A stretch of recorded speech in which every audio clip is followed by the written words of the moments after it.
on the dotted line. Let Philadelphia freedom ring and patriotic voices sing. Red, white, blue, never give up. You represent America. Hoping and praying for a brighter day. I listen to my heart and I obey. How can I see it any other way? I'm looking at life with my own eyes.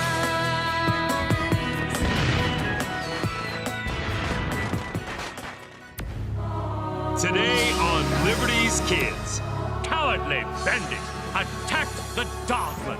Who is responsible for inflaming the subjects of Boston to this violence? Parliament raised the tea tax over our objections. Maybe next time they'll listen. But you must learn to distinguish between a patriotic act of protest and mob rule. All right. These colonies are troubling with England and Boston. This is not Massachusetts, you say. True. This is Philadelphia and Pennsylvania. But trouble moves round. Leave your politics on board. And don't pick up any politics ashore.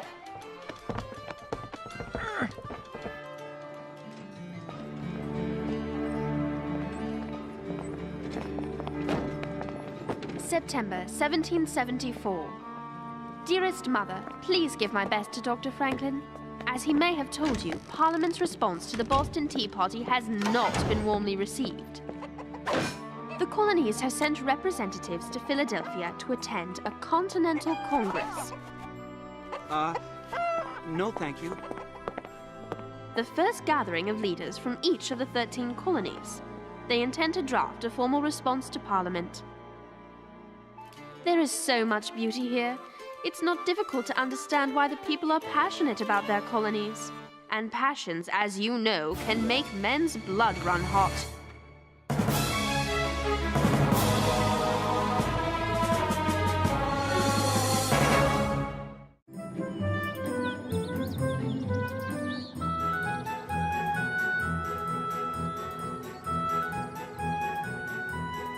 By giving Canada the Ohio River Valley, the lives lost 11 years ago during the French and Indian War were lost for nothing.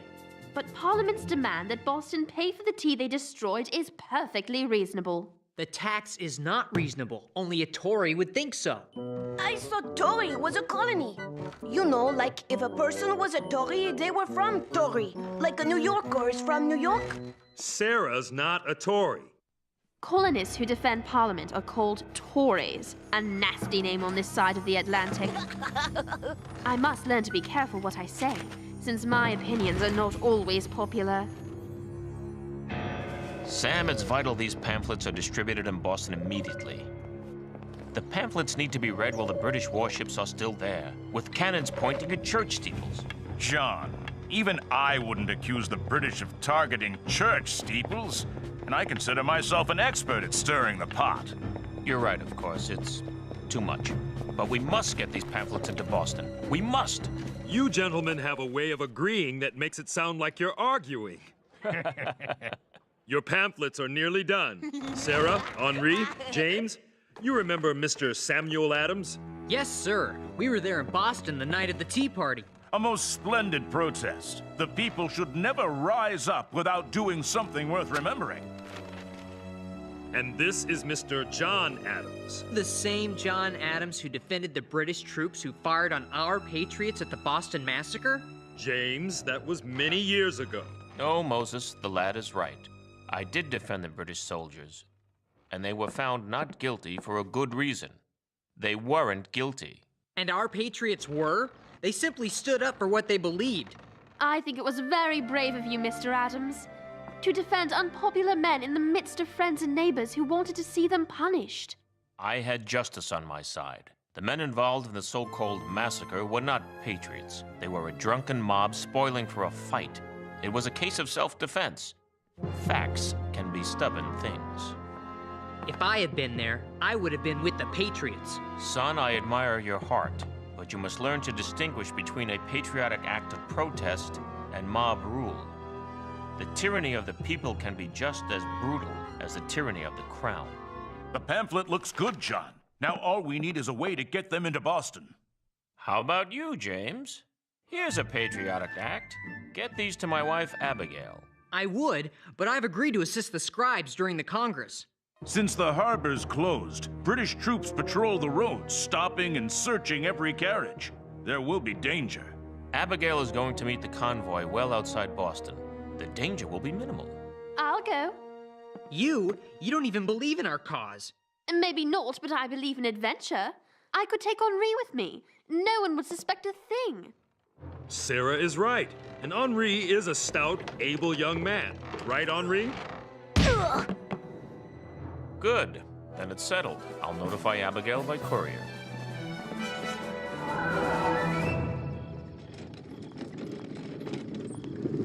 You have to learn to be aggressive if you want to be a journalist. I think you were very nearly rude to Mr. Adams. I was to the point, nose to nose. You were as busy giving your own opinion as getting his. I like Sam Adams. Sam is a man of action. This is a time for action. Hey, who's that? Whoa! What have we here? Stand right where you are. I was looking for my shipmate. I'll be on my way. I offered to buy you a drink. I don't drink. That it? Or is you wouldn't join the toast? May Parliament rot the wretched louts! Where are you going? I don't know my way at night. Oh, all right already. Look, I don't want any trouble. Let me go about my business. You are my business. I'm worried about you out in the chilly night air. He needs a warm coat of tar and feathers. Let me go! Stop! I can't believe I'm going to miss this. I can't believe you'd want to have anything to do with it. If you were a gentleman, you'd put a stop to it. Imagine how silly he's going to look covered with tar and feathers. He'll look like a giant barn owl. Hooty hoot! Hooty hoot! I'm Hooty the sailor.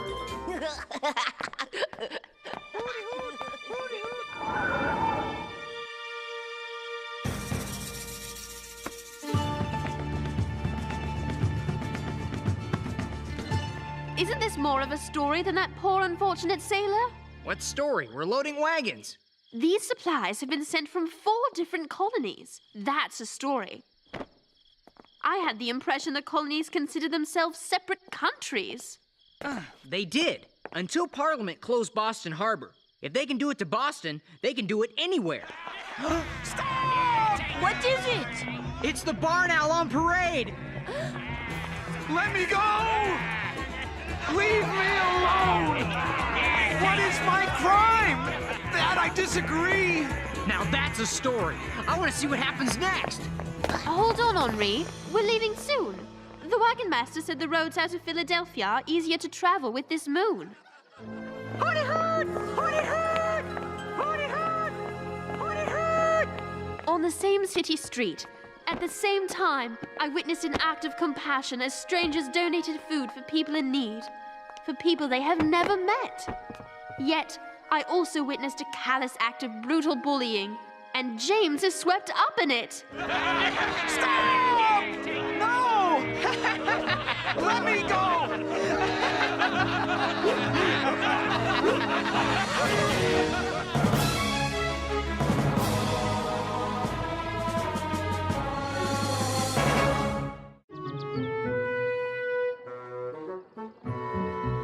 In large type across the top, Hooty Hoot gets the boot because he looked like a barn owl after they tarred and feathered him. And they kicked him when they cut him loose. Get it? Hooty Hoot? Boot? I don't think so. Moses, he had it coming to him. Remember what John Adams said about mobs? What does Mr. Adams know about the newspaper game? He could learn something from the author of that pamphlet he's sending to Boston, Novangelis. Now that man is a writer. Novangelis is John Adams. It's a pseudonym, meaning he writes under an assumed name. John Adams wrote a government of laws and not of men? That's John Adams? The very one. Maybe I should write using a pseudonym. Yeah, I'll call myself something modern. Daggerquill. All one word, but capitalize the Q. Chatterquill would be more like it. The lesson here, James, is less about the name and more about the message. Mr. Adams is a very wise man. You would do well to learn from his example. Now get this paper stock over to Congress. You will let me write a story about the Congress for the Gazette? Only if you study the issues. Learn about the men arguing the various sides. Deal! That boy. I forgot the paper stock.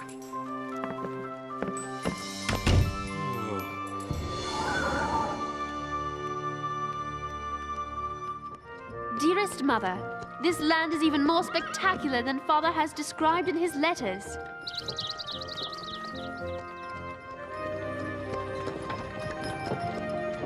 But the people I have met are most uncommon. Their desire to learn what is going on in the country and their willingness to share with their fellow colonials gives me hope for mankind.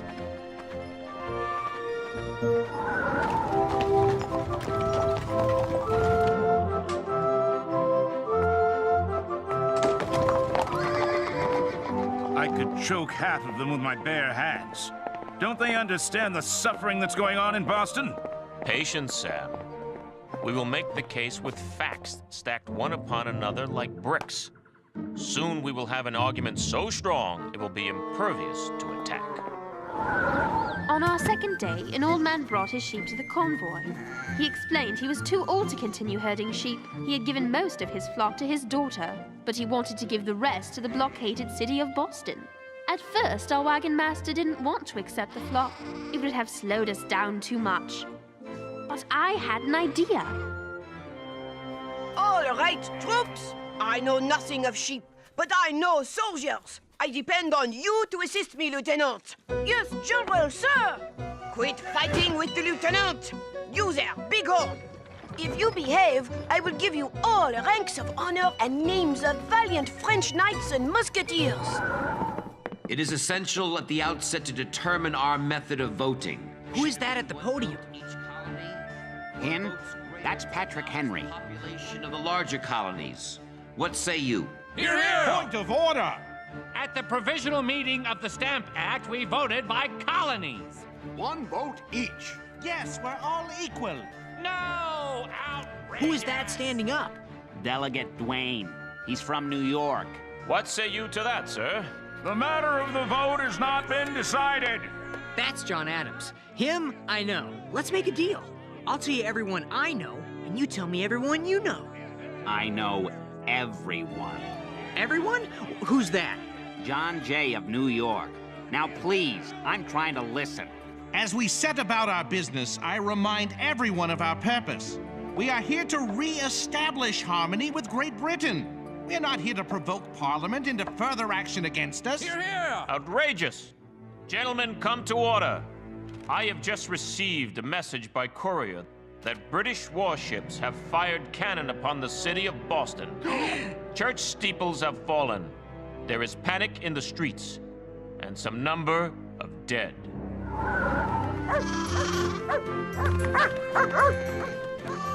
As we near the end of our last day on the road, we are met by a most marvelous lady and her driver.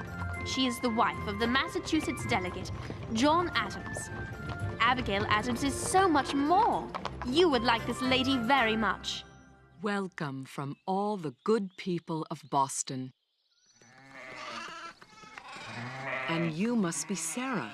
Forgive my brazen husband, that Mr. Adams, sending a girl on such an errand. You must thank him for me. It has been a wonderful adventure, but I must ask you, we heard along our journey that Boston has been fired upon. Is this true? Heavens, no. General Gage sent troops to Cambridge and took arms and powder stored there. Patrols on the road stopped supplies from entering the city. But actual warfare? God save us from that. Has any word come from England? Anything new from Parliament that might provoke violence? No. General Gage can act under his own authority. He claims he seized the powder and guns to prevent violence. However, if he finds these pamphlets, it would be sedition. That could land us all in jail. Sedition? That's like treason. You have nothing to fear. I won't let anything happen to you. I promise. Please put everything in my carriage. I know how to get the pamphlets into Boston without anyone going to jail. My squadron! If I follow the marsh road into Boston, no one will think twice. Young men, that's brilliant. Tell me what happened in the Congress. Well, I found the delegates at Carpenter's Hall arguing over what to do about the Intolerable Acts. One group wants to demand Parliament repeal the Intolerable Acts, while the other group wants to ask the king for his help. Who are the leaders? The firebrands. That's what the moderates called them. Are the Massachusetts men, John Adams and Sam Adams. Write the names down. Who are the moderates then? Who speaks for them? Our own delegation. Can you believe it? Shame on Pennsylvania. Mr. Galloway sounds as if he were a member of Parliament himself. Good job, James. Excellent reporting. You have all the facts. Why are you so glum? Because they just talk and talk and talk. Why won't they fight it out and be done with it? Let's say a prayer of thanks we have men who aren't so quick to fight. The moderates won. They're going to petition the king to fix it with Parliament. It could be weeks before there's any news. Moses, let me do a story on the sailor that got tarred and feathered. That's real news, patriotic and funny. I know where you can find the sailor. Maybe you should talk to him and still see how patriotic and funny you think it is.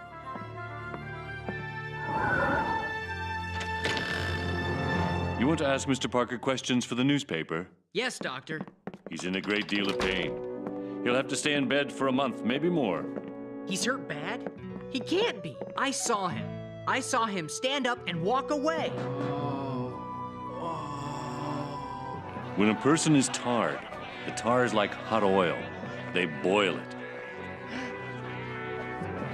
Tar burns a man's clothes onto his skin. You mean like hot candle wax and you peel it off and... Worse. When you peel the tar off, you peel the skin away. Then there's the risk of infection, which I'm afraid has already set in. But they were patriots taking a stand. They were criminals who used the cause to beat him and rob him of his hard-earned pay. But they were shouting slogans against Parliament, and they sang a liberty song. Did they respect Mr. Parker's liberty? You want the real story? Go ask him a question. I don't think I want to. The facts, James. If you want to be a reporter, you must have all the facts.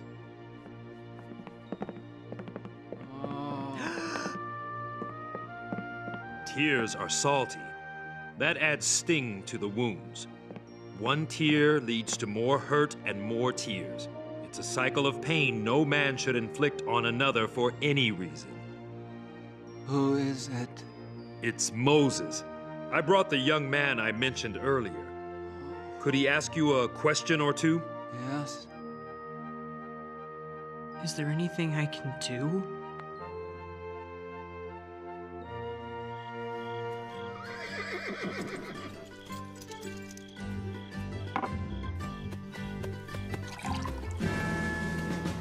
These wagons headed toward Boston? Somebody got an answer for me? Yes, they are. They were loaded in accordance with the law of the king. By the sound of that voice, you're a ways from home here, missy. Mother, I am sorry to say these British soldiers were far from gentlemen. 2 of them held muskets at the ready. They talked among themselves, deciding who would ride which wagon. They intended to sell the goods and pocket the money for themselves. Sir, my father is a British officer. Really? An officer, you say? Which one of you would like to sign for the wagons? I'm sure General Gage will want to know who took the supplies. General Gage? See, we didn't know these goods were... she's not the daughter of... We don't need to make an issue of who her father is. Just sign. We don't have time to take the wagons now. There aren't any newspapers or pamphlets here. I swear on the king's health, there are no printed or published works in these wagons. Move on, then.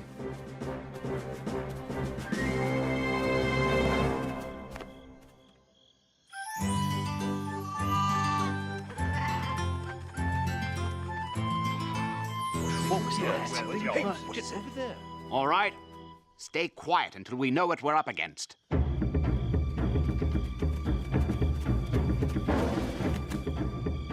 Lieutenant, keep your eye on the 6-man lava cannon. Colonel. Have we heard from the Indian scouts? They are the famous shadow warriors. You cannot see them until they are right beside you. Yes, sir, General, sir. They sound like sheep. It could be Indians. They make noises like birds and bears to fool the enemy. They must have taught the rebels how to do it. Let's get out of here. Keep moving. We will find a large field to engage in a proper battle.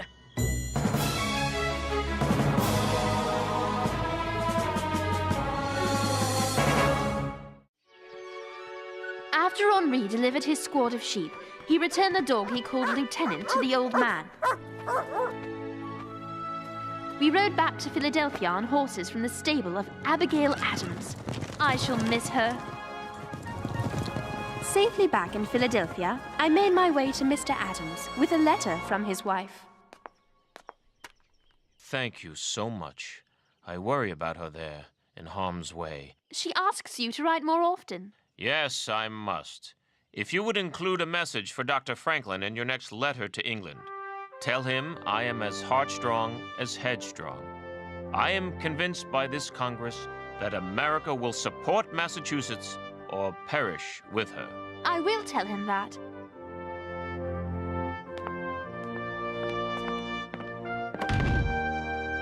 John Adams arranged for us to see a bit of Congress in action. Mr. Adams said it best. The distinctions between Virginians, Pennsylvanians, New Yorkers, and New Englanders are obsolete. I am not a New England man. I am an American. We are Americans.